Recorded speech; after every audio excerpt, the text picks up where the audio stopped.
Before Mary ever sang her song of defiance, a woman named Hagar cried out in the wilderness. Long before Elizabeth rejoiced over a long-awaited child, Hagar wept over one she feared would die. Before Advent promised salvation wrapped in holy anticipation, Hagar taught the world what divine sight looks like from the margins. Hagar's story is one of waiting, but not the quiet, reverent waiting we often romanticize. Hers is a waiting forged in fear, displacement, and survival. It is the waiting of a woman whose body was used, whose voice was ignored, and whose life was treated as disposable. And yet, hers is one of the most radical theological moments in all of Scripture. Hagar enters the biblical story not as a free person, but as property, an Egyptian slave woman owned by Sarah, the wife of Abraham. When Sarah is unable to conceive, she instructs Abraham to sleep with Hagar, turning Hagar's body into an instrument for someone else's promise. There is no consent recorded, no agency acknowledged. Hagar's womb becomes a solution to a problem she did not create. When Hagar becomes pregnant, the fragile power dynamics inside the household collapse. Sarah, once powerless, becomes jealous and abusive. The text says she dealt harshly with Hagar, language that implies cruelty, domination, and harm. And so Hagar does the only thing a desperate woman can do. She runs. Pregnant, alone, and without resources, Hagar flees into the desert. She is the first recorded single mother on the run.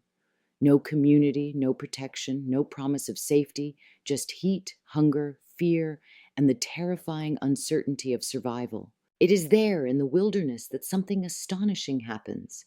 God finds her. The angel of the Lord found Hagar near a spring in the desert. It was the spring beside the road to Shur, Genesis 16:7. God does not send a message back to Abraham's tent.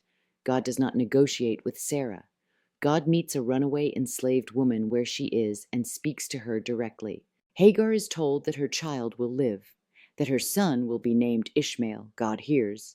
And then Hagar does something no one else in Scripture ever does. She names God. "You are El Roy," she says, "the God who sees me."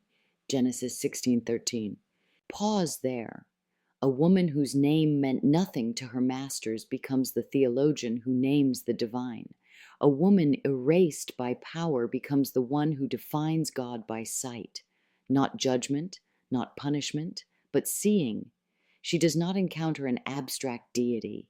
She encounters a God who notices her, locates her, and refuses to look away. When we talk about Advent, we often speak of waiting for God to appear.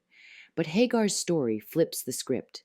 In her wilderness, God appears to her, not in a palace, not in a temple, not to the powerful or the chosen, but to a single mother in exile. God does not erase her suffering, but God sanctifies her survival by seeing it. And that, seeing without denying pain, is the heart of Advent from the margins, a faith born not in sanctuaries, but in deserts, shelters, jail cells, halfway houses, and all the places people are told God does not go. Hagar's story, however, does not end neatly. After Ishmael is born, Sarah gives birth to Isaac, and the household's tolerance for Hagar evaporates. Once again, Hagar and her son are cast out. Once again, they wander the desert. This time, the water runs out. Hagar lays Ishmael under a bush and walks away, sobbing. "Do not let me look upon the death of the child," she cries, Genesis 21:16. It is a moment of unbearable maternal grief, the kind that knows there are no options left. And once again, God hears. God heard the boy crying, and the angel of God called to Hagar from heaven, "Do not be afraid, for God has heard," Genesis 21:17. God opens her eyes, and she sees a well of water. The story does not erase her pain, but it ends in provision. Survival, not sentimentality, is the miracle. Hagar's story belongs to every woman the world has used and discarded, every mother surviving on resilience instead of resources, every woman navigating systems that claim ownership over her body and her choices. She is the migrant mother separated from her child at the border. She is the mother in prison praying for her child's safety on the outside. She is the survivor rebuilding a life after exploitation, carrying both trauma and faith in her bones. Like Hagar, these women are prophets of endurance. They do theology with their lives. They name God not from pulpits, but from deserts. Hagar did not wait in a cathedral, she waited in a wasteland, and yet God found her there twice. Her story reminds us that holy waiting is not clean or pretty. It is desperate, sweaty, tear-streaked, and real. It happens when the world gives up on you and you dare to believe that someone greater still sees you. Hagar was never a side character in Abraham's story. She was the first to name the divine, the first to be promised survival for her child, the first to experience God not as an abstraction, but as a presence. In a book obsessed with lineage and inheritance, she becomes the mother of nations. In a faith obsessed with purity, she becomes the blueprint for being seen. Hagar teaches us that when the world casts you out, that is often where God shows up. This Advent, we honor the God who sees and the women who still see each other. The peer navigators, mothers, mentors, and organizers who find wells in the wilderness.